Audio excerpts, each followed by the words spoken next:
ሰላም እንዴት ናችሁ? የዛሬው ሌሰናችን ስለ አርቴሚቲክ ኦፕሬተር ኢን ሲ ፕላስ ፕላስ ይሆናል ማለት ነው። ሶ ኢን ሲ ፕላስ ፕላስ አርቴሚቲክ ኦፕሬተርስ ካን ቢ ኢንክሉድድ ላይክ አዲሽን፣ ሰብትራክሽን፣ መልቲፕሊኬሽን ኤንድ ዲቪዥን ኢን አዲሽን ቱ ዛት ዜር ኢዝ ኦልሶ ሞጁልስ። ስለዚህ መደመር፣ መቀነስ፣ ማባዛት፣ ማካፈል እና ቀሪን የምናወጣባቸው ሲምቦሎች ከአርቴሚቲክ ኦፕሬተሮች ይሆናሉ። በአጠቃላይ ከአርቴሚቲክ ኦፕሬተር በሲ ፕላስ ፕላስ አምስት ኦፕሬተሮች ይገኙበታል ማለት ነው። ሶ ኦል አር ባይነሪ ኦፕሬተርስ ዛት ሚንስ ዞስ ዘ አባቭ ኦፕሬተርስ ላይክ አዲሽን፣ ሳብትራክሽን፣ መልቲፕሊኬሽን፣ ዲቪዥን ኤንድ ሞጁልስ አር ባይነሪ ኦፕሬተርስ ሚንስ ኢት ኒድስ ቱ ኦፕሬንድስ አር ሪኳየርድ ዛት ሚንስ እነዚህ ሁለት ኦፔራንዶች ለምሳሌ ሁለት ቁጥሮችን መደመር ነው የምንችለው፣ ሁለት ቁጥሮችን ማባዛት ነው የምንችለው፣ ሶስት ቁጥሮችን ሁለትና እዛ በላይ የሆኑ ቁጥሮችን ነው እንጂ መስራት የምንችለው በአርቴሚቲክ ኦፕሬተር ሲንግል የሆነ ኦፕሬተር ላይ መስራት አንችልም ማለት ነው። ለምሳሌ አንድ ሲደመር ብቻ ብንል ሮንግ ይሆናል። ሁለት ሲደመር ብቻ ብንልም ሮንግ ይሆናል። ስለዚህ አንድ ሲደመር ሶስት፣ ሁለት ሲደመር ሶስት፣ አራት ሲደመር ሶስት ነው ማለት የምንችለው። በዚህ ኬዝ it is categorized under arithmetic operator ይሆናል ማለት ነው። Then the order of precedency for arithmetic operators is plus, division and modulus have higher precedency than plus and minus። ስለዚህ እነዚህ ኦፕሬተሮች በአንድ ላይ ተቀላቅለው ቢመጡብን መጀመሪያ አዲሽን ካለ መልቲፕሊኬሽን፣ ዲቪዥን እና ሞጁልስ ወይም ሪማይንደሮች ካሉ እነዚህን በቅድሚያ እንሰራለን ማለት ነው።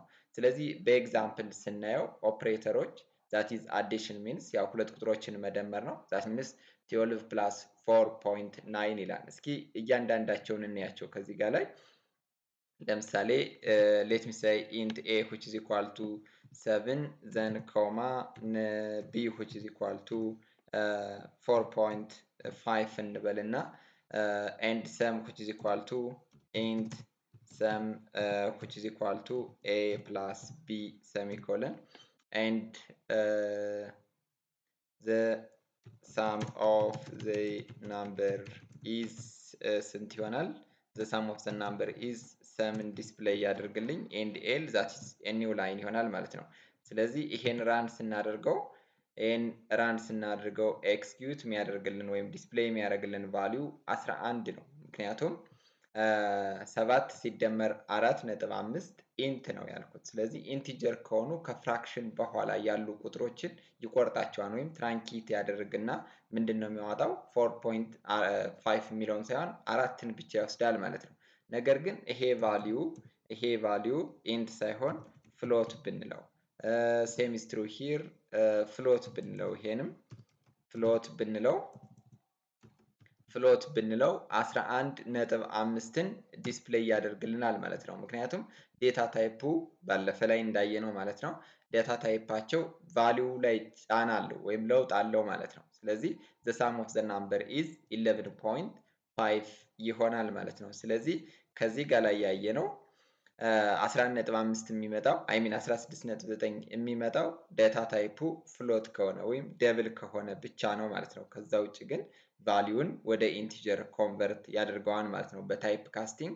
እንደገና በሳብትራክሽን ስንመጣ 3.98 ሲቀነስ 4 0.02 ይላል ማለት ነው። እስኪ ለምሳሌ 3.98 ሲቀነስ 4 ብንለው ዛት ሚንስ ኤ ማይነስ ቢ ይሄ ፍሎት ከሆነ ዘ ዲፍረንስ ይሆናል። ይሄ ዲፍረንስ ኦፍ ዘ ናምበር ኢዝ ዛት ኢዝ ሰም ማለት እንችላለን። ምክንያቱም ቫሪያብል ያስቀመጥነው እዚህ ጋር ላይ ሰም ነው ወይም ደግሞ ዲፍ ብለን ከዚች ጋር ላይ ቫሪያብል ኔሙን መቀየር እንችላለን ማለት ነው። ዲፍ ዛት ኢዝ ኢት ዘን when we build and run that is minus 0.02 value እናገኛለን and the other values that is multiplication ያው ሁለት ቁጥሮችን ማባዛት ነው። we can multiply these two numbers like a times b ብለን ዲስፕሌይ ስናደርገው 4 ሲባዛ በ3.98 ቫልዩን ማግኘት መቻል አለብን ማለት ነው። ኦልሞስት ወደ 14 ነጥብ ምናምን አካባቢ ይመጣል ብዬ ኤክስፔክት አደርጋለሁ። የስ ሂር ኢት ኢዝ 15.92 ይመጣል and when it comes to the ሞጁሉስ ስንል ሪሜይንደር ነው ዲስፕሌይ የሚያደርግልን። ለምሳሌ ከዚህ ጋር ላይ ዲቪዥን አለ። ዲቪዥን ያው ማካፈል ነው። በሪሜይንደር ግን ወይም ሞጁሉስ የምንላቸው 13 ሲካፈል ለ3 አንድ ነው ዲስፕሌይ የሚያደርገው። አንድ ዲስፕሌይ የሚያደርግበት ምክንያት ዋናውን ይወስድና ቀሪውን እንደ አንሰር ያስቀምጣል ማለት ነው። ፎር ኤግዛምፕል 13 ዲቫይድድ ባይ 4 that is modulus. When it come to modulus it looks like this one. Then when we build and run this code we get 1 as I think that okay difference which is equal to ኤረር ይላል። ኤረር የሚልበት ትልቁ ምክንያት እዚህ ጋር ላይ ኢንት እንላለን ዳታ ታይፑን። ዳታ ታይፕ ኤረር አለብን። then same is true for here also int and a modulus of p and it executes yes exactly አንድ ይመጣል ማለት ነው። ስለዚህ 13 ሲካፈል ለ4 3 ይደርስና ቀሪው አንድ ይሆናል ማለት ነው። then division same is true for the others.